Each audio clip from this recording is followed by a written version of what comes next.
Do scents of a phantom apple orchard linger in this hotel? Which rooms hold the most sinister hauntings? What ghostly figures frequent the tavern? Find out the answers to these questions and more as we uncover the witchy hauntings and history from the Hawthorne Hotel in Salem, Massachusetts.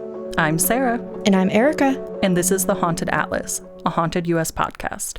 In the interest of fully exploring history of certain locations, the Haunted Atlas may discuss sensitive or disturbing topics. Listener discretion is advised. Rising beside Salem Common, the Hawthorne Hotel looms under a brooding sky, its rows of windows like watchful eyes. Inside, dim corridors and heavy silence swallow sound, leaving shadows to gather in the corners. It feels less like a place of rest and more like something unseen is quietly waiting.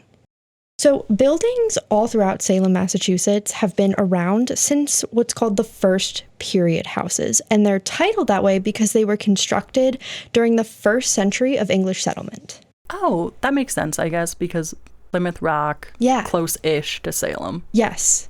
Their construction began in 1620, and there were about 18 of them, which amazingly, some of them still exist today, like original foundations. That is amazing. Yeah. That just speaks to how much better construction was back then versus now. You know what? You're right. You're right. That stone was strong.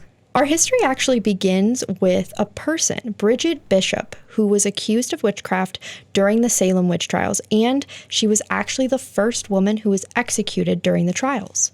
I think she's a character in The Crucible, if I'm correct. Correct. It's Goody Bishop in the play. That's really amazing. I mean, I know, of course, The Crucible is based in fact, but it's cool to hear the story behind it, because I think when you read The Crucible, all you really think about is the fact that it was witch trials, and you don't get as much information about the characters other than the guy that was like, more weight, please. Yeah, see, I've never seen it, so that reference is just going right over my head. That's really crazy. However, I do know Goody Bishop was a character in the play who was not actually on stage, and even though she plays a pivotal role in the story of The Crucible, again, not a character that ever shows up on stage. I want to talk about her history for a second because, again, she was the first to be executed, but importantly, she was not the first to be accused. She was executed in 1692. So that was when the executions had started. At the time of the trials, she was married to her third husband, the elderly Sawyer Edward Bishop. I'm sure 3 husbands makes you suspicious. When arrested, Bridget was living on the property that she inherited from her second husband, Thomas Oliver, on present-day Washington Street, for those who are familiar with Salem. Interesting. I can't imagine your new husband on your old husband's property in those days where ownership was everything. And you would think, I guess I would think, that he might have sold that and then gotten a property with her alone. Right. Or maybe that made the marriage appealing because she comes with a property. You know what? Yes, you're right. But not if she's a witch. Correct. Correct. He was like, I'm going to get rid of this one, but keep the property. Did he accuse her? No. Okay. Not that I'm aware of. That was mostly a joke about yeah, I get it. about marriages back then. So on April 16th, 2 women, Bridget Bishop and Mary Warren, were newly accused by the afflicted girls. Okay. So not her husband, but yeah. So maybe he whispered in the ear. Who knows? Yeah, it seems like it was just a craze at the time. Correct. 2 days later, complaints were filed against the 2 as well as against Giles Corey and Abigail Hobbs. Giles Corey is the more wait please guy. Oh my gosh, this is so cool. I feel like I'm learning about the Crucible as we're going on. Yeah, he said he was innocent the whole time and he would not confess, which a lot of people did back then because they were tortured, whatever. Yes. And as they were stoning him to death, they were pressing him under stones trying to get a confession, and his last words were, more weight, please. Oh, that's intense. Yeah. That's intense. Pretty BA of him. Yeah. My gosh. Those who claimed to be tormented were Anne Putnam Jr., Mercy Lewis, Mary Walcott, and Elizabeth Hubbard. Were any of those people characters in The Crucible? Yeah, I'm not going to keep paraphrasing The Crucible, but I will say a lot of these characters are in it. Okay, all right. Historical accuracy, we love it. Unfortunately, Bishop was arrested on April 19th by Salem's Marshal George Herrick and taken to Ingersoll's Ordinary in Salem Village, which is modern-day Danvers, where the examinations were held. So that Ingrid place, it's like the name of the town, or it's a building? I would assume the name of the town. Interesting. No, because it's in Salem Village. So Ingersoll's Ordinary, maybe that's after a name. I'm wondering if it's an ordinary school, since that's what like teaching schools used to be called. Oh my gosh, yes. Yeah, there's also a firm here called Buchanan, Ingersoll, and Rooney, so I think that might be a last name. Okay, that makes sense. The afflicted girls writhed and convulsed. She calls the devil her god, said Ann Putnam Jr. This is happening during the examinations. It is intense. That is intense. Judge Hawthorne accused Bishop of afflicting the girls, which she denied, of course. Right. I never saw these persons before, nor I never was in this place before. I am as innocent as the child unborn. I am innocent of a witch. Very powerful words. Yes. Interesting that she claims to have never seen them or been there before, because she has been in Salem, but I get the point of her statement. Yes. And maybe she meant like the specific place of the... Oh, that's true. You know, Judge Hawthorne accused her of bewitching her first husband to death, which, as you mentioned... I knew it. Yeah. You know, 3 husbands, they're going to use that against her, which she, of course, also denied. The afflicted girl's behavior was enough to convince the examiners, though, so... Which is a wild concept to me. It is. I mean, of course, we're talking about a time of less scientific scrutiny and, like you said, a really big craze of these notions across Salem. But it's terrifying to think that that was just what put somebody to death. Right. Bishop was held for trial in Salem Jail, a short distance from her home. And on June 2nd, the Court of Oyer and Terminer heard Bridget Bishop's case in their opening sessions. Perhaps she was tried first because the judges felt that she would be the easiest to convict. And at this point, you know, she was a marginalized member of the community. Right. No one is going to take her side because then they will be accused of being a witch. Correct. So that is the story of Bridget Bishop. You know, a quintessential story from the Salem Witch Trials that kind of sums up what everybody's story was. This whole time I've been like, wow, this is interesting. How does it tie back into Hawthorne Hotel? And then you said Judge Hawthorne, and I'm assuming that's the connection. So kind of, actually. The hotel itself was named after Nathaniel Hawthorne, who was a beloved author and ended up writing the books Scarlet Letter and House of Green Gables, which are very popular classics today. He is related to Judge Hawthorne, but his last name is spelled differently because the judge was so awful and so racist that Nathaniel wanted to separate himself completely from this person, so he changed the spelling of his last name. There's so many layers to that. Yes. 1, wild that you can just change the spelling of your last name.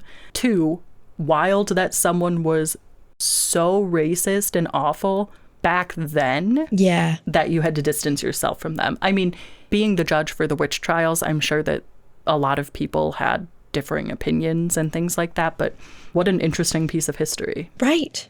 The Hawthorne Hotel in Salem actually comes way later than our story started, with construction starting in August of 1924 and completing less than a year later in June of 1925. That's pretty fast. It is. Honestly, it's always surprising to me how fast things were constructed. I guess I'm wondering if maybe it's because these buildings were smaller at first, but at the same time, they don't have as many tools as we do. Yeah, but maybe things weren't as intricate. Oh, and true. people were more specialized. So if you think about the specialization, they'd probably have a stonemason and I was going to say an electrician. Nope, not an electrician, but a stonemason and then someone to do all the woodworking. So they probably had the best in that area. Right.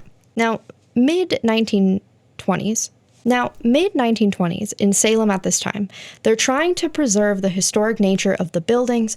I am glad that they kind of realize like the piece of history that they had there. But of course, they're also trying to modernize. As we've said a couple times, you know, buildings that are not modernized can be unsafe. So, you know, you want to make sure that those are being restored. One project that began in 1923 stemmed from business leaders in the town. They thought that having at least one hotel in the city would be helpful for tourists, business travelers, etc. A heavy emphasis, I think, on the business travelers. I mean, that makes sense. If you have nowhere to stay, who is going to come visit you? Exactly. And these local business people thought that the best way to raise money for this, which in my opinion, this is genius, would be through stock sales of the prospective hotel. Because in addition to raising the money, they could prove that the people of Salem were into the idea. Right. And then everybody has a literal vested interest in the success of the hotel. Exactly. And this idea was super successful. Can you imagine making the decision back in the 1920s to invest in this hotel? How crazy that must be now. Right. The families, ugh. Yeah. According to Hawthorne Hotel's website, in one single week in 1923, over $500,000 worth of stock was sold. In money from the 20s? Yes. That's incredible. Yes. And I saw a couple sources that say that like that was split over 1,000 people in the town. Still a lot of money. Still a lot of money. This Yes. must have been a very wealthy area. In today's money, that's a little over $9.5 million in a week. That is wild. I know. Wow. Good for them. I know. I was also curious about like inflation, you know? Right. So the Hawthorne Hotel is approximately a 3.5-star hotel. I looked into this because I was really curious. So I'll be conservative and say 3 stars with 93 rooms available. I didn't see anything online about an expansion ever, so I think they started with 93 rooms. I read that they had purchased some guest houses, but again, no expansion to the main building. Mm-hmm. So original, close to 93 rooms. I read a source that for a 3-star hotel, you're looking at $221,000 cost per room. So in today's money, it would take about $20.5 million to construct. Whoa. Yeah. That is way more than I would think. I guess I've never considered a hotel, and 93 rooms seems substantial. Right. But that is a lot of money. Yes. Now, I don't know how much it cost originally to build. Obviously, they raised $500,000 in the week. I'm assuming they raised more after that.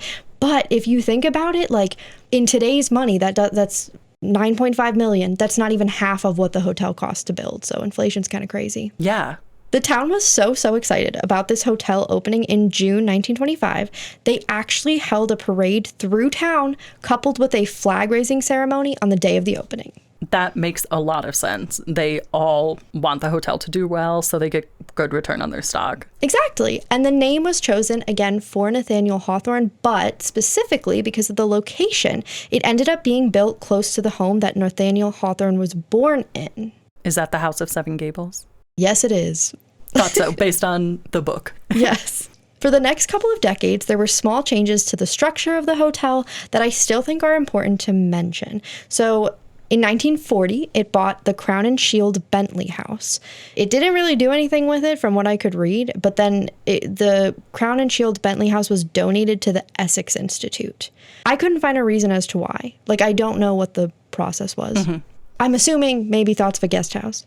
Yeah, that makes sense. But I couldn't figure out why they donated it. In the 1950s, automobile popularity was growing. Mm-hmm. And so, in order to move with the times, the place was renamed to the Hawthorne Motor Hotel. And what's funny is their website only states that. But I was like, well, they probably had to make some changes, right? To like... Yeah, parking lot. Right, exactly. And that's what they did. So I found on Salem State University's official website, the Crown and Shield Bentley House they previously donated to the Essex Institute was actually moved by the Institute to a second location. I don't know how they moved the foundation of houses. That will always amaze me. Yeah, it really blows my mind. Yes. From what I understand, they moved it about a block away, and then the hotel added a parking lot to the original house's location. At this time, interior renovations were also made. Specifically, the hotel covered up its Palladian windows in the ballroom.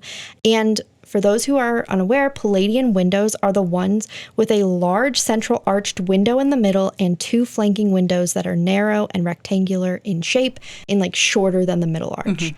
They're beautiful. They got covered up, which is sad. Why? Modernity. Yeah, but I guess at that time in the name of being modern, but it's such a shame to lose that. I know. And I'm always wondering if they could like take out whatever they did to cover it up. Probably not. I'm guessing they busted out the window and completely filled it in. Oh, you're probably right. Yeah. The 1960s, the ballroom that these windows were taken out for was actually primarily used by Miss Harriet James of Salem, and she was pretty famous around these parts. She led dance classes there, and she also had manners classes, social etiquette classes, also known as deportment, and that was beginning in 1918. So she started the classes in 1918 and then just eventually transitioned them to the Hawthorne? Yes. What a nice venue. I know. Honestly, I was thinking about getting to dance in an actual ballroom versus a dance studio. Mm-hmm. And dance studios are really cool, but my gosh, I can't even imagine how beautiful that must have been. It must have been amazing. I would have pretended all the time that I was in a ball. Yeah, 100%. And just a fun tidbit about Miss Harriet James. She apparently taught at Hamilton Hall in Salem, which was named for Alexander Hamilton, who visited Salem and had a ton of admirers when he left. Celebrations were also held in the Grand Ballroom here when dance classes were not going on. Then, in June 1970, the hotel ended up making an appearance on the TV show Bewitched, apparently as part of its Salem saga, which makes sense. Mm-hmm.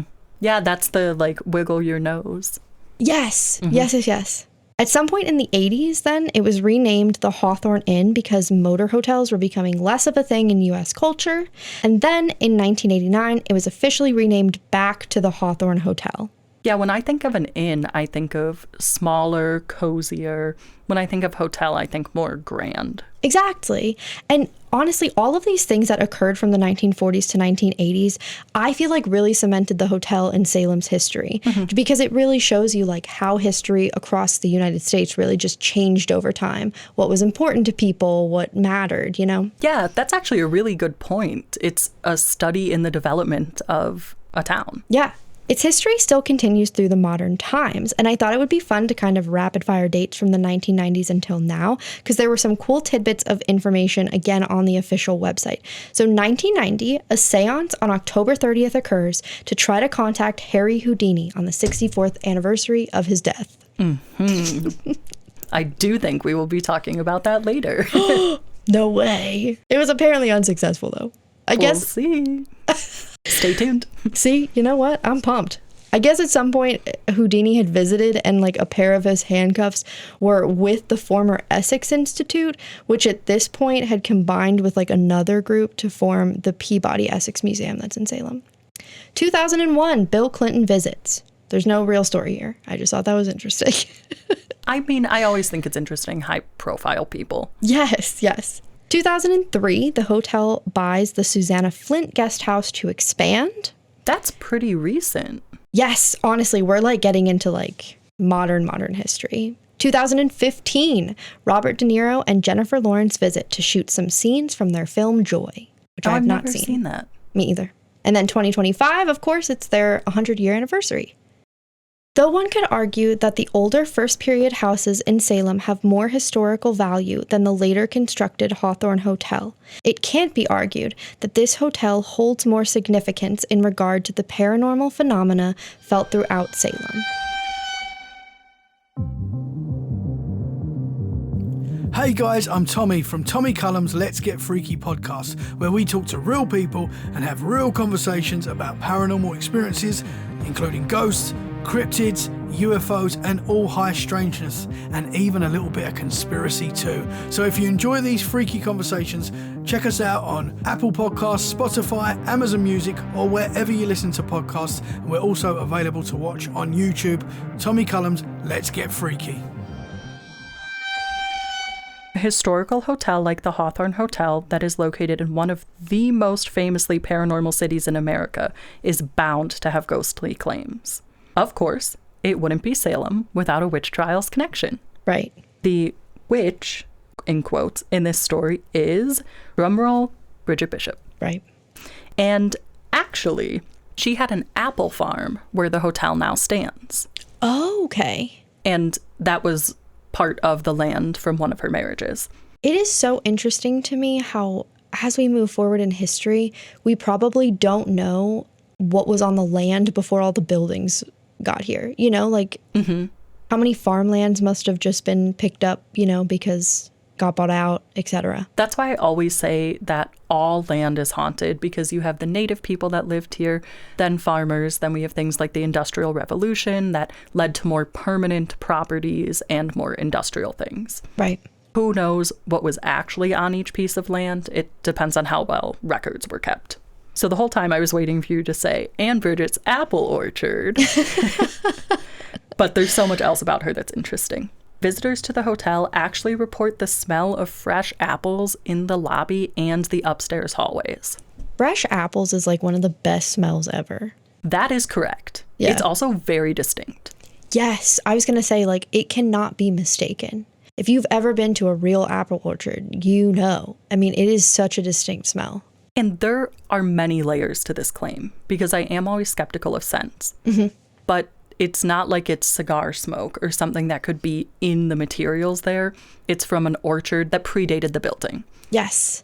The other thing that's interesting is Bridget's tie to the Hawthorne family. It's very ironic that the hotel linked to the judge that led to her death sits on her land. Yeah, I mean, that's fair. And luckily, it's the nice spelling of Nathaniel Hawthorne. Right. But still, same family. Still, I mean, I would be angry. Yes. Some say that when they smell apples, they actually see the apparition of a woman. Whoa. I would assume that's Bridget. Yes, and I love when one paranormal report kind of happens alongside another, because to me, that makes them more viable. I agree.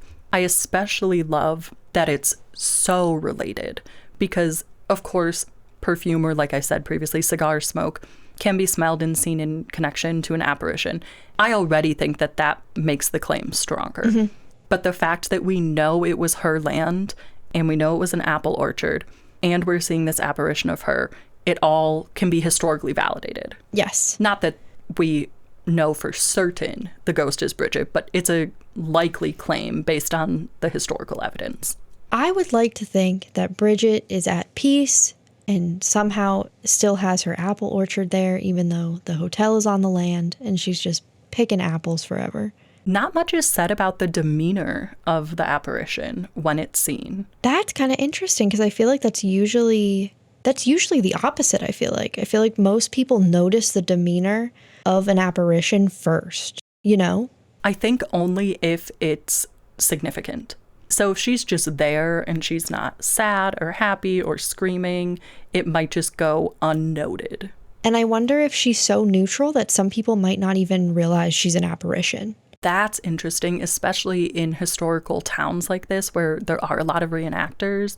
It could be possible that people are thinking that this is someone dressed up as a reenactor. Right. I think it would personally be very cool to see her and try to interact with her, but I would expect that she's angry. Absolutely. Or wants to be left alone, which is also totally understandable. Maybe that's it. She's like, why are all of these people on my property? Just trying to grow some apples. Yes. Little does she know the scent of the apples is drawing people in. Yes. There's actually another female apparition that is seen, but this one is specifically on the 6th floor. She is seen in 2 different locations there. The first is just generally wandering through the halls, and the second is right outside of room 612. And it seems that that's the place where she stops her wandering. So that's where she's frequently seen if she's standing. Is the room number significant? We don't know of any historically significant event that happened in the room, but inside the room there are additional hauntings. People that stay in that room report that the apparition will enter the room in the night. Once she comes in, the only thing that she does is look at herself in the mirror. It seems like it could be a residual haunting. It does. Or my thought is that a lot of times people say mirrors are portals to the spirit realm. So is it something to do with that? What is she seeing in the mirror reflected back at her? Right. And can people see her reflection, or do they just see her looking at herself in the mirror and there's nothing in the mirror? That is a great question. I didn't see anyone report on that, but I would personally love to know. I think it's interesting because this is said to happen at night, and I can imagine it's challenging to see a person's features at night. I mean, you would definitely be able to tell if someone was coming into your room, but I don't know that you could tell if someone was necessarily reflected in a mirror. Well, and how many people have stayed in that room and not woken up? Because it's not as though the apparition is opening doors. That is a very freaky thought to me. She just comes in, Yeah. like floats through the door, stands in front of the mirror, and goes back out, and you never wake up. Yeah. How many times does that happen to us all the time in real life? Yeah, probably in a real lot. life, as though the Hawthorne Hotel is not real life. Right. In our lived experiences. Yes. People that don't see her sometimes do report an uneasy feeling as if they're being watched. And I do wonder if this could be Bridget, since we don't have a lot of information on what either of them is wearing or their features. It's quite possible that this is the same spirit. Oh, what if she... This is such a dumb thought. What if she, like, climbed a tree? To the 6th floor? Yeah, That's like... a pretty big apple tree. Do you know how big apple trees are? No, I don't. Wait, that's a lie. I do, because we've been to Sorgels. Right. How are you going to get to the 6th floor from an apple tree? I don't know, man. I'm just trying to connect the two. I like that you're running through it.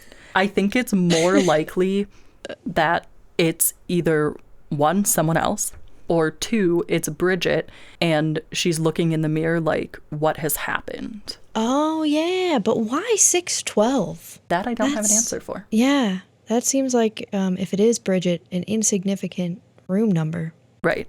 And it could be that something else happened because, as I was saying, history is only as good as the documentation.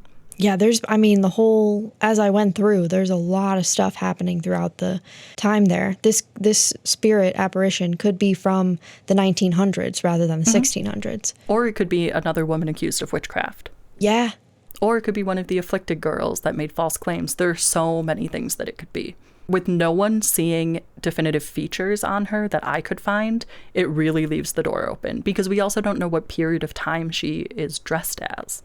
Right, like that's the other question I have is if anybody reported on what kind of clothes she was wearing. The other thing about it is if it's happening at night, it might be hard to tell because nightgowns have been around for how long and have persisted. So it's like, could you even really tell if she's in night clothes? Right, that's a great point. All I know is I would freak out. Oh, yeah. But that is not the only room that's claimed to be haunted. Room 325 is... And one of the most common hauntings here is the sound of disembodied babies crying. And it actually wakes guests in the night. I don't know how I would feel about that. I would think it was a baby in a different room. Yes, that's what I was going to say. I don't know that I would ever attribute that to the paranormal. Not saying that it's not paranormal, just that I personally would not attribute it to the paranormal. So I'm wondering almost like how people are hearing it and how they're coming to the conclusion that it is paranormal. Obviously, repeat reports does give it more credence.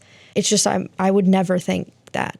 Right. What if a long-term guest is staying in the adjacent room? Yeah. And their baby is crying? I would absolutely not think paranormal. There are some happenings in here that might seem more paranormal. The first is faucets turning themselves on and off. That's something that I struggle with because I don't know a lot about plumbing. I always think that it wouldn't be possible for that to happen, but I wonder how significant the water flow is. Is it just a few drops? Could it be happening if someone flushes a toilet in an upper floor, for example? I don't know. Turning it off and on, though, repeatedly throughout the night would start to make me wonder if something was going on. I agree. Yeah, unless it was like consistently on a pattern, which, I mean, you know what? Like you said, it could even be a toilet flushing, which in that case, that's not going to happen on a consistent pattern. Right. So I don't really know enough about electric work either to even know if that's a thing that could happen. But I would absolutely think that one is paranormal if that was happening to me. Well, and I would want to know, are the knobs in a different position? Is it just running water or is the knob turned on? Because if the knob is turned on, then that's paranormal to me. If the knob is off and water is just running, then that makes me question the plumbing. That's a really good point. Yeah. The lights in this room specifically are also said to turn on and off. I wonder if the switches are actually in a different position. Is it just the lights, shorting out? It is an old building, but it is a hotel. So you think if they were having recurring problems, they'd likely fix it. I really want to know if the position of things are moving. I was going to say, I think in this particular location, for me, it's less likely to be an electrical issue because of the fact that, yes, it's an old building, but we've seen it change so many times and make so many updates, and it's not like it's on like the National Historic Register. So, at least from what I read. Right. So, to me, that means that they would be making those updates. It's been restored so many times. Why not just keep restoring it, you know? Yeah, I agree with that. Now put it all together. Baby crying, faucets turning on and off, lights flickering. Could be almost anything, in my opinion. Could be a previous guest. Could be someone that used to live on the land. I guess it could be Bridget. I don't know if she had children or younger siblings or watched children. There's a lot we don't know about this room because there's no apparition. We don't even know if it's male or female. We don't know anything about whose baby this is, or even the age of the child, really. And we don't even know for certain that the lights flickering, faucets turning on, and baby are all tied together. Right. It could be 3 separate spirits. This is a huge reach, but in Bridget Bishop's last speech, she did say, "I am as innocent as an unborn child." I do like that connection. I don't know if that's connected at all. And it feels like maybe a little bit of a reach because that's a born child who's crying, but still, infant. Yeah. I mean, it's good to consider because we know the land was hers. Yeah. While those are the 2 rooms that are the most notably haunted, there are still claims of hauntings in other rooms. Guests report the sheets being pulled off of them while they're in bed, as well as full pieces of furniture moving in the middle of the night. Yeah, I don't like that. That I would immediately be like, maybe not now because we're so into like the investigative parts of haunted locations. But before, I would have been freaked out enough to like change rooms. Well, apparently it's not the sound of scraping. It's like you go to sleep and the chair is on the left side of the room and you wake up and it's on the right side of the room. So it's changing in your sleep. That's so crazy. I can't even imagine waking up to something different. And I guess that's not to say that there aren't noises that just aren't loud enough to wake people or people are heavy sleepers, but it seems like it happens without the knowledge of the person that's there. And that could be anything. That could be hotel workers. That could be someone who used to live on the land rearranging it, a previous guest rearranging it. It truly could be anything. Yeah, because that alone doesn't tell us whether also it's like a spirit who knows that they've passed and are making conscious decisions versus a residual haunting of somebody cleaning a room. Right, that's what I always think with bed sheets. It could be a residual haunting of someone cleaning. There are also reports of disembodied voices throughout the whole hotel, but they're said to be whispers and undiscernible. Well, I guess that makes sense because it's a hotel, so if people are speaking to each other, they're probably just speaking to each other. I would also wonder where you're hearing these sounds. Are you hearing whispers as you're walking through the halls? And could it be people talking behind doors? Or are you hearing it in the lobby when you're there alone? Right, yeah. I laughed because that's, I think, what I was trying to say was in hallways, people are trying to be quiet, so they're only going to be speaking to each other and quietly. So it makes sense in that context. Yeah, so I don't know that we can for sure say that that's paranormal. There are hauntings in other areas of the hotel as well, including the restaurant. And the restaurant is named the Tavern. It contains an old wooden ship wheel, and allegedly the wheel will turn on its own. And I do wonder about the weight of this. Is it perfectly balanced? Could something be causing it? But I think with this claim comes the assumption that there's nothing causing it on a regular basis. For example, opening a door and a draft, or someone moving around the bar and stepping on the floor and changing the weight. I think this is said to happen randomly. And again, we don't have information about who or what is spinning this. I wonder if it's the captain from when it was a ship or someone that worked on the ship, or if it's someone that used to live there or go to the hotel, or it could even be a child. Yeah, just messing around with the wheel. Right. So there's a lot that we don't know about these hauntings. Fun fact, there was the famous seance held here in the 1990s, and the story does go that it was held in the hotel to try to contact Harry Houdini using his handcuffs, but like you said, was ultimately unsuccessful. And people were hoping to speak to him, and some people apparently were hoping that he would eventually haunt the hotel. which is an interesting claim. Yeah, I don't know what purpose that would serve. If Harry Houdini's somewhere else chilling, we should probably let him be. Right. I think people are just interested in the illusionist aspect, and it's spooky, and so the idea of him being there is enticing. That's true. But it was ultimately unsuccessful. So, fun fact, the house of the Seven Gables, where Nathaniel Hawthorne lived, is also said to be haunted. And we're not going to get into that on this episode, but if you're interested, you can visit hauntedus.com to read more about those history and hauntings and how they might be linked to this hotel. If you yourself have been to the Hawthorne Hotel, we would love to hear your story. You can email us at theteam@hauntedus.com and include Haunted Atlas, the Hawthorne Hotel in the subject, or find us on social media at HauntedUS. Tune in to our next episode to see where we drop the pin on our adventure across the Haunted US. This episode of Haunted Atlas was presented and researched by Sarah Sweeney and Erica Barrett, supported by research from Haunted US head writer Mitch Gopp, with music by Colleen Johnson. Our executive producer is Brandon Rexy. Haunted Atlas is a production of Haunted US. Visit hauntedus.com for more information.